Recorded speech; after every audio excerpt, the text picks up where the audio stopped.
తెలంగాణలో సింగరేణి గని కార్మికులందరూ సభ్యులు ఉన్నారు. సింగరేణి నిన్నటి సింగరేణి లాగా లేదు. సింగరేణిలో 1,16,972 మంది కార్మికులు ఉండేవాళ్ళు 2,000 కంటే ముందు. కానీ ఇవాళ 36-37 వేల మంది పర్మనెంట్ కార్మికులు, ఒక 30,000 మంది టెంపరరీ కార్మికులు ఉన్నారు. అంతా అవుట్ సోర్సింగ్ చేశారు. లాభాల మీద లాభాలు ఉన్నాయి. ప్రభుత్వం సొమ్మంతో తీసుకుంటుంది. ఆ లాభాలన్నీ ఏమవుతున్నాయో ఎవరికి చెప్పడం లేదు. కొత్త బాగులు లేవు. ఓపెన్ కాస్ట్ అని అవుట్ సోర్సింగ్ బయట వాళ్ళకే ఇచ్చేశారు. కాంట్రాక్టర్లకి అప్పచెప్పారు. అట్లా సింగరేణి భవిష్యత్తు అంతా లేకుండా చేస్తున్న పరిస్థితి. సింగరేణి కార్మికులు భూగర్భంలో పోయి పనిచేస్తారు.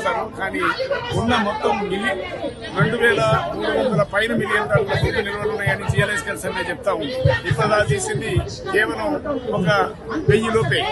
మరి 1,000-1,500 మిలియన్ డాలర్లు తీసిన సింగరేణి మిగతా భవిష్యత్ అంతా ఉన్నా కానీ ఎందుకు తీయట్లేదంటే పైన 10% భూములు తీసుకోవడానికి ప్రయత్నం చేస్తుంది. 1,200 మీటర్ల దాకా లోపల భూమిని పట్టించుకోవట్లేదు. అంటే ఆ పరిశ్రమని పైపై దాన్ని ఏరుకొని అది అప్పచెప్పి దాన్ని నాశనం చేయడానికి కావాల్సిన పరిస్థితి ఉంది. కార్మికులు కూడా ఏ హక్కులు లేకుండా చేస్తున్న పరిస్థితి. గతంలో ఉన్న ఏ హక్కులు లేకుండా ఇవాళ యూనియన్ పెట్టుకునే హక్కు కానీ, సమ్మె చేసే హక్కు కానీ, ఇట్లాంటి హక్కులన్నీ కూడా ఈ 4 కోట్ల సవరణతో ఏ హక్కు లేకుండా జరుగుతున్న పరిస్థితి. వేతన సవరణలు కూడా అత్యంత ఆలస్యం జరుగుతూ ఉంది. అనేక అసమానతలు కొనసాగుతూ ఉన్నాయి. కాంట్రాక్ట్ వర్కర్స్ కనీస వేతనం లేదు.